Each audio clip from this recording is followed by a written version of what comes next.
Salam kasih damai dan sejahtera. Tuhan memberkati, menyertai dan melindungi. Salve, mari kita buka kegiatan kita pada hari ini dengan berdoa dalam nama Bapa dan Putra dan Roh Kudus. Amin. Allah Tritunggal yang Maha Kudus, kami bersyukur di hadirat-Mu. Segala puji syukur kami haturkan ke hadirat-Mu. Berkatilah kami agar kami selalu menjadi pribadi yang bertekun dalam iman dan selalu menjadi pribadi yang setia kepada Kristus. Dalam kondisi apapun, kami yakin dan percaya Engkau selalu menuntun langkah hidup kami, membimbing kami. Berkatilah kami agar kami selalu dididik menjadi pribadi yang penuh cinta kasih dan selalu menjadi pribadi yang penuh kegembiraan, sukacita. Dan kami mulai menghargai diri kami untuk menjadi calon katekis, calon guru agama yang beretika dan memiliki semangat untuk melayani. Semua doa ini kami serahkan dengan perantaraan Tuhan kami Yesus Kristus yang hidup dan beraja dan sepanjang segala masa. Amin. Dalam nama Bapa dan Putra dan Roh Kudus. Amin. Ya, sekali lagi silakan dibuka layarnya. Saya tidak bagi ketua kelas yang menggunakan meme ya atau menggunakan gambar-gambar lain dikeluarkan saja, karena saya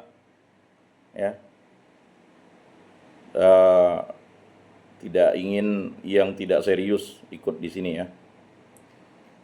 Baik. Baik Pak, baik.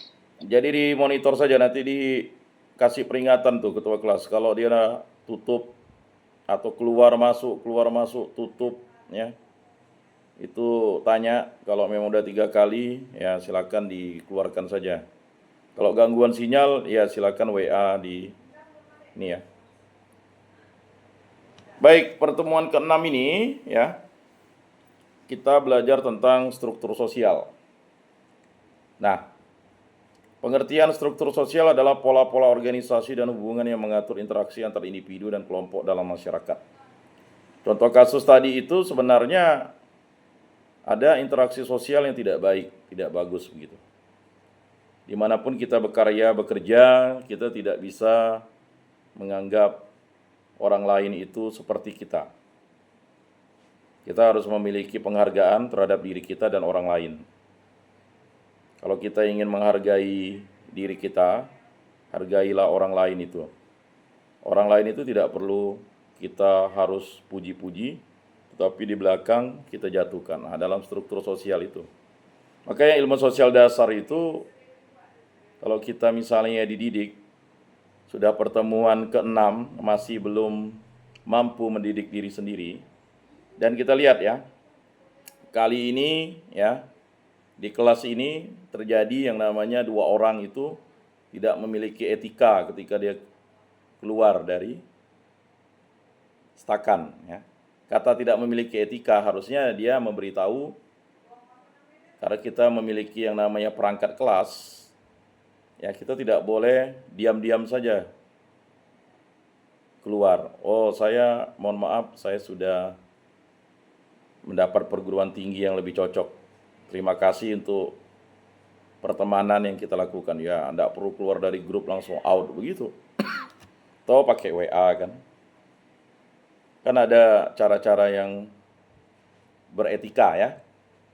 Begitu juga misalnya kalau kita tidak masuk, ya WA saja, saya tidak masuk karena saya ada tugas.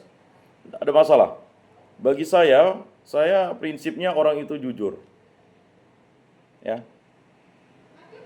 Kalau orang itu jujur dan dia menghargai dirinya, saya tidak perlu dihargai, ya. Tetapi menghargai dirinya. Karena menghargai dirinya berarti dia menghargai orang lain. Ya.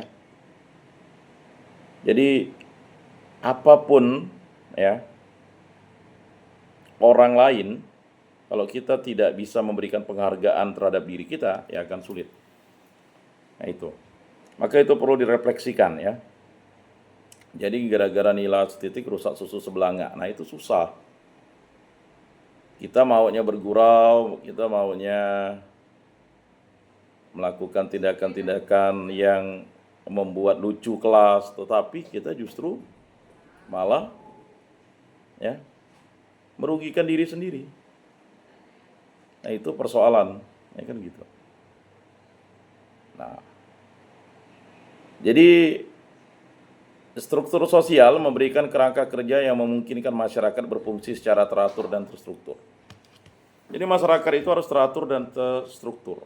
Jadi mengapa saya selalu memberikan kepercayaan penuh kepada perangkat kelas? Karena struktur kelas itu adalah struktur masyarakat yang paling mudah dikelola. Terdiri atas 48, tetapi ada 2 yang melakukan pelanggaran struktur sosial. Keluar dalam struktur kelas tanpa memberitahu perangkat kelas kan. Kemudian ada 1 orang, ya kan, tidak beretika, ya, secara otomatis ya dikeluarkan karena tidak memiliki yang namanya etika.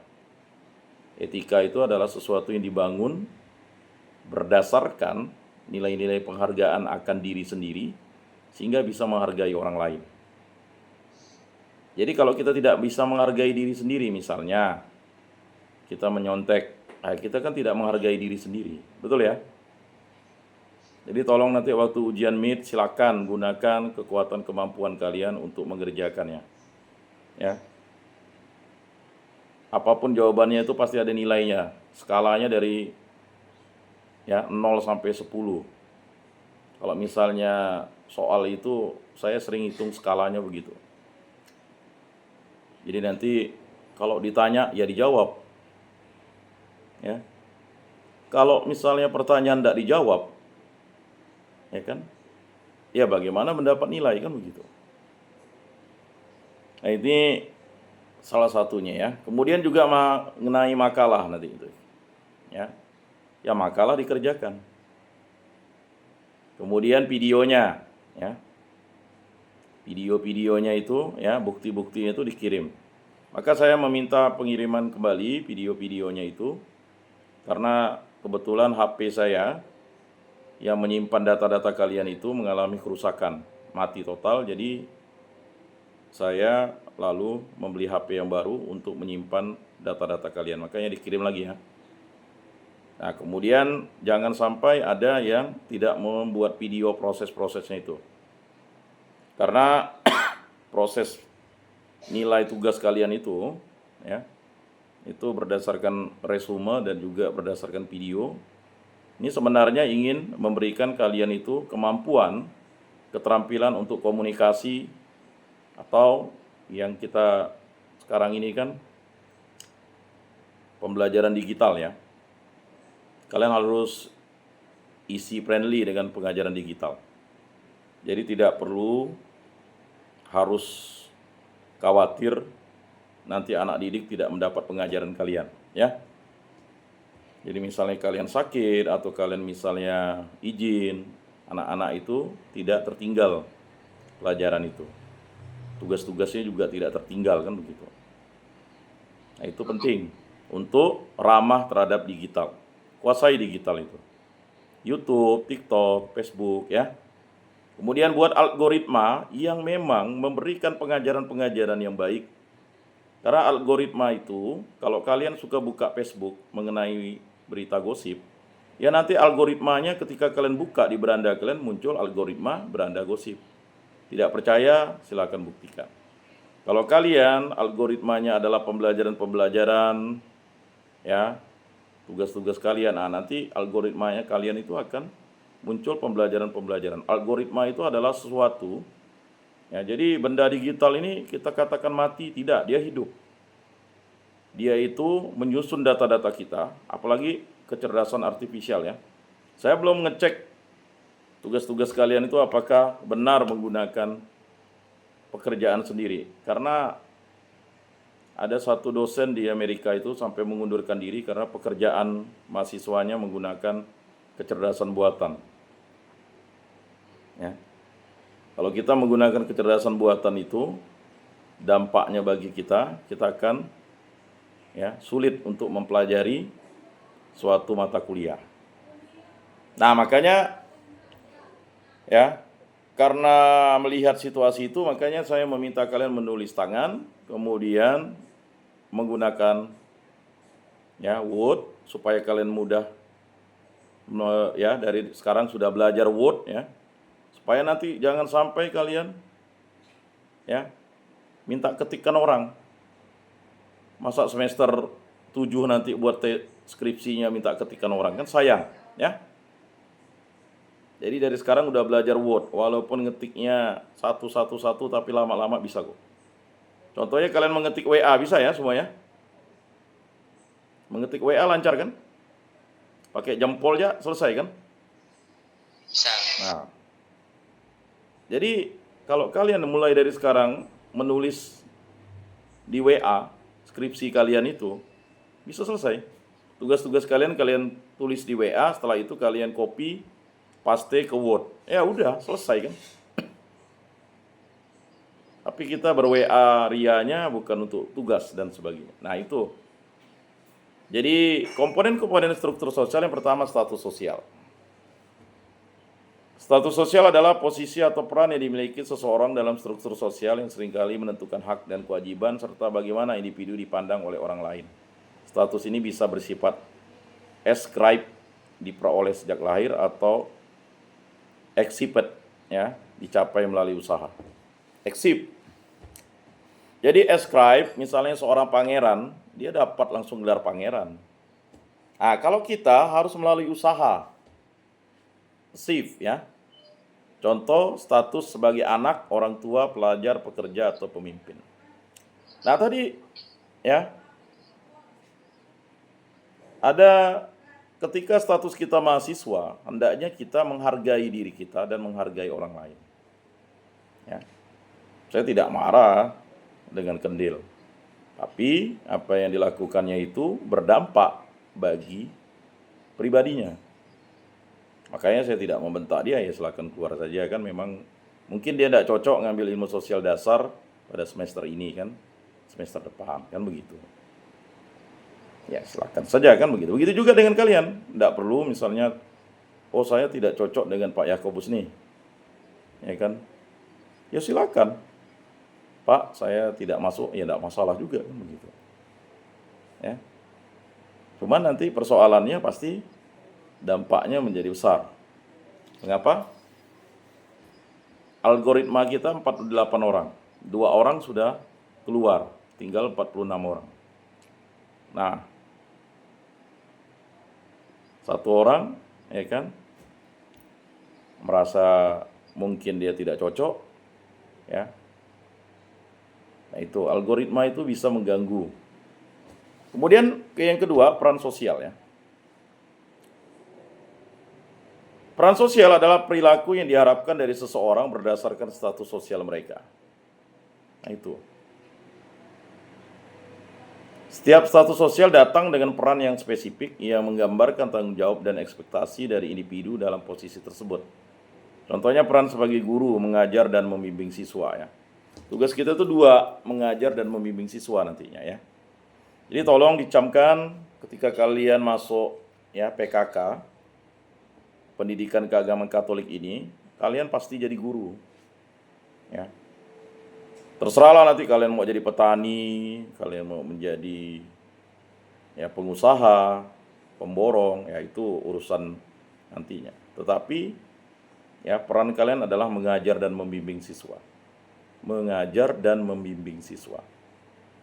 Bagaimana kita mau mengajar siswa dan membimbing siswa kalau kita sendiri tidak bisa mengajar dan membimbing diri kita sendiri? Nah, itu.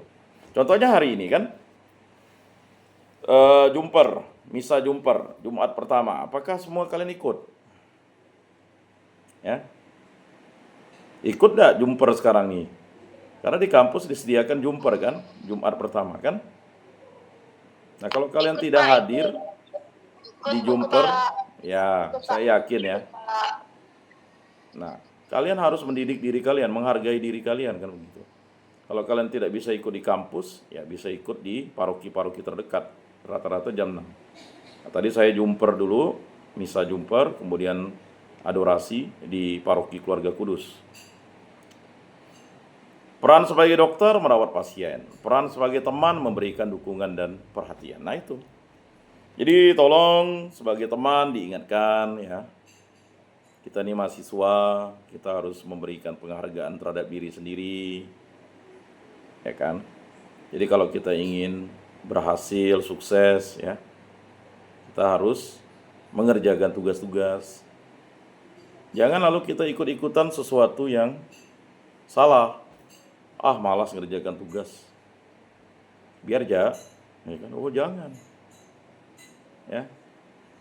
Kalau kita 4 tahun ini tidak mendidik diri kita menjadi pribadi yang bertekun, disiplin, ya.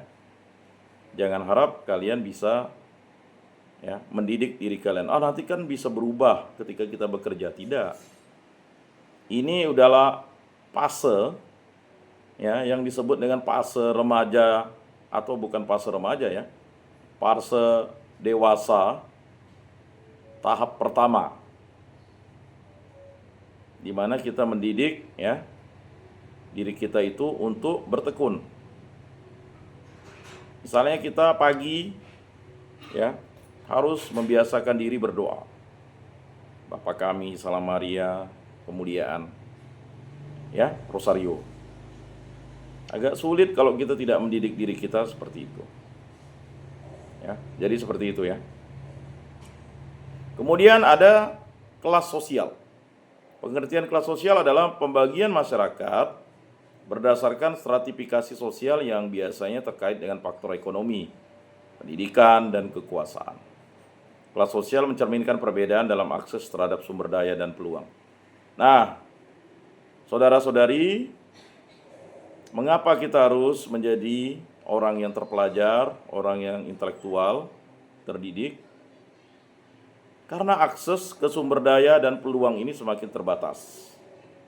Kalau kita hanya tamat SMA, tidak ada keterampilan khusus, memiliki keterampilan atau mempunyai pendidikan strata 1 atau strata 2 nantinya, kita akan tertinggal.